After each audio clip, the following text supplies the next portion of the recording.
आंखें कहती हैं बैठे तू मेरे रूबरू तुझको देखूं इबादत करता रहूं।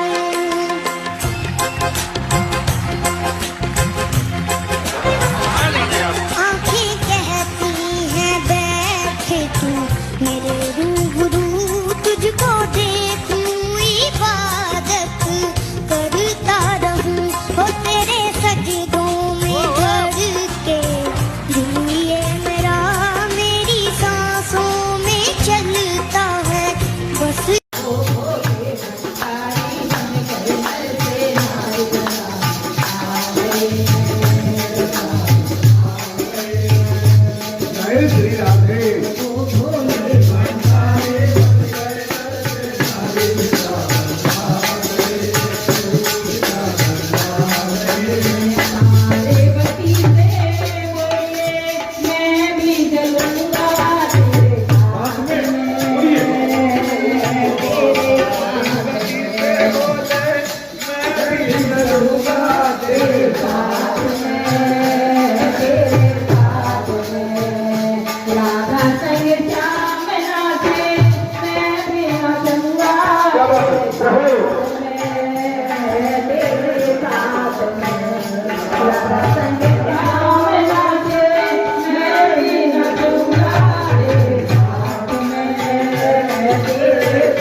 Oh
भगवान शंकर राम कथा के बड़े महाराज बड़े श्रोता है, सबसे बड़े और प्रशंसक भी है। बगैर भगवान के शंकर जी के कोई भी कथा, कोई भी धार्मिक अनुष्ठान पूर्ण नहीं होता है। और शंकर भगवान को कोटि कोटि नमन करते हैं, प्रणाम करते हैं और उनकी प्रिय राम कथा को हम कहने का आपके शरण प्रयास करते हैं। राम कथा जीवन की मूल आधार नौका है, संजीवनी है, वैशाखी है, जिसको आप जैसे भक्त धारण करके उनकी गाथा का गुणगान करते हैं, उनके चरित्र का चित्रण करके और बखान भी करते हैं। बड़े भाग्य और आनंद और हर्ष का विषय है। मंगलवार का दिन है, माघ मास प्रारंभ हो गया है और माघ मास का कृष्ण पक्ष प्रारंभ है। इस समय गुप्त माताएं भी आ रही हैं, ठीक है, और माघ मास में बसंत पंचमी भी है। ऋतु परिवर्तन भी हो जाएगा कुछ समय। और इस समय जो है भगवान ने क्या सुंदर स्वरूप बना के रखा है। शीतल मौसम है, ठंडा मौसम है।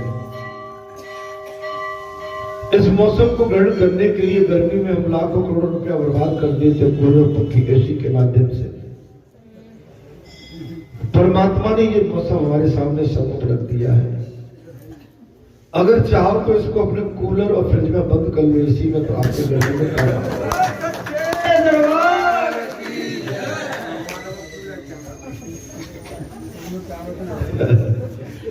परमात्मा की बड़ी दया और कृपा है। ईश्वर के कई स्वरूप हैं। ईश्वर कण कण में है और पल पल में है और हर जगह परमात्मा है। हम परमात्मा को खोजते फिरते हैं संसारी हण बन के। परमात्मा जो कि हमारे अंदर ही विराजमान है, उनको बाहर लाने के लिए बस हमें वो प्रयत्न करना पड़ता है। सो आप कर ही रहे हैं और उन्हीं के आंगन में बैठ के उनके चरणों का आप आनंद लीजिए। हे संतों, हे महात्माओं, आप बहुत बड़े भाग्यशाली हैं।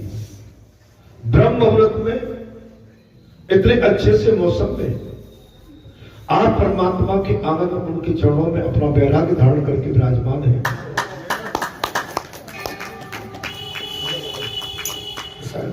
मैं आप सभी को कोटि कोटि नमन करता हूं, प्रणाम करता हूं, दंडवत करता हूं। आप मुझे इसलिए प्रिय लगते हैं कि आप भगवान ईश्वर के दास हैं और जो ईश्वर के दास होते हैं वो संतों को, महात्माओं को और भगवान को बड़ी प्रिय लगती है। यह तो संसार भगवान का बहुत बड़ा भरपूर है, इसमें बहुत बड़ी भीड़ है। इस भीड़ के अंदर लेकिन आप उनमें से बिरले हैं।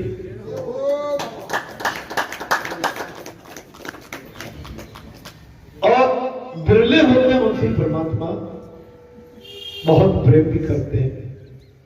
जिस दिन से आप अपनी माता के गर्भ से आप सब आए हैं, काल तो पीछे पड़ा ही है, लेकिन हमारी हर पल परीक्षा भी हो रही है। ऐसी कोई सांस नहीं है, ऐसा कोई पल नहीं है, ऐसी कोई जगह नहीं है, ऐसा हमारा कोई कर्म भूमि नहीं है जहां हमारी परीक्षा न हो।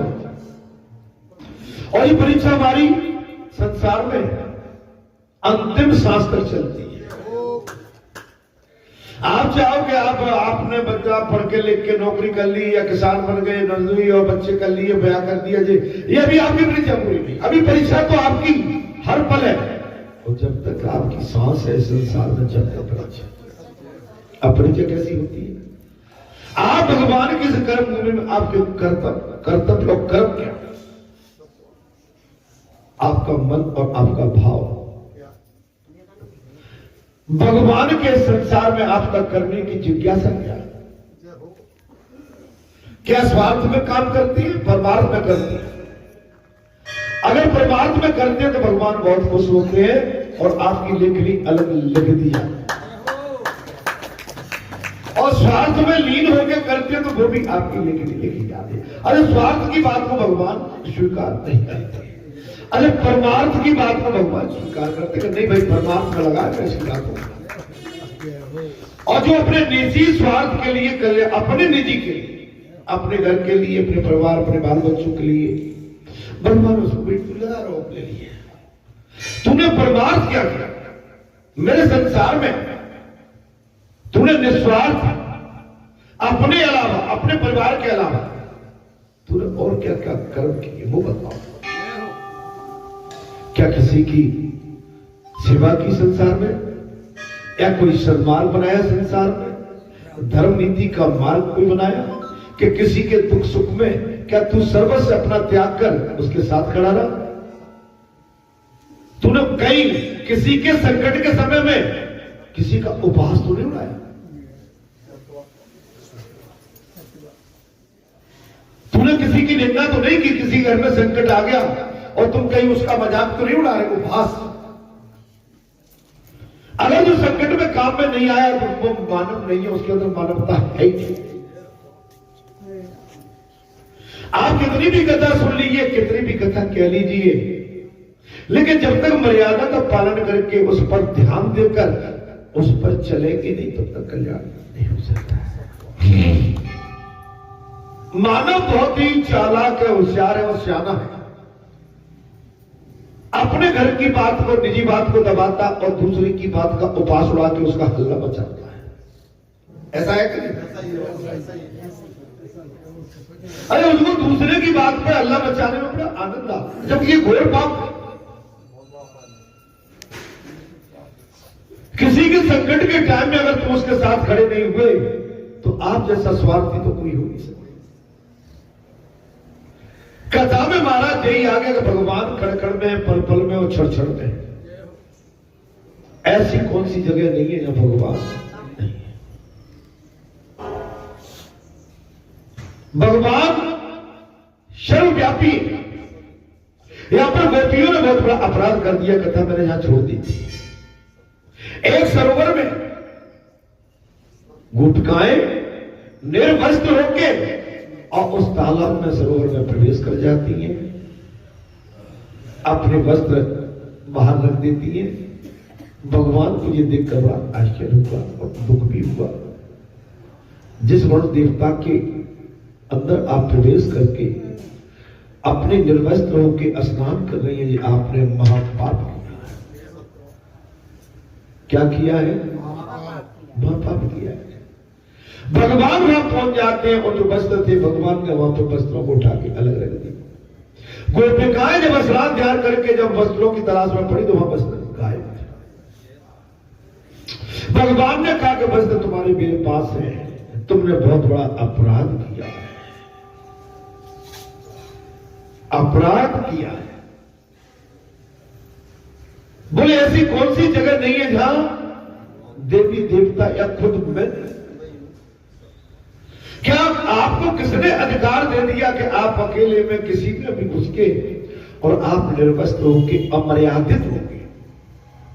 घर में, परिवार में, गांव में, गली में अमर्यादित होकर बात करें और अमर्यादित होकर रहें अपने बाल बच्चों के साथ, छोटे बच्चे के साथ, छोटी बहू बेटी के साथ में आप जो चाहे सो करें, इसके लिए संसार वेद हमको अनुमति नहीं है।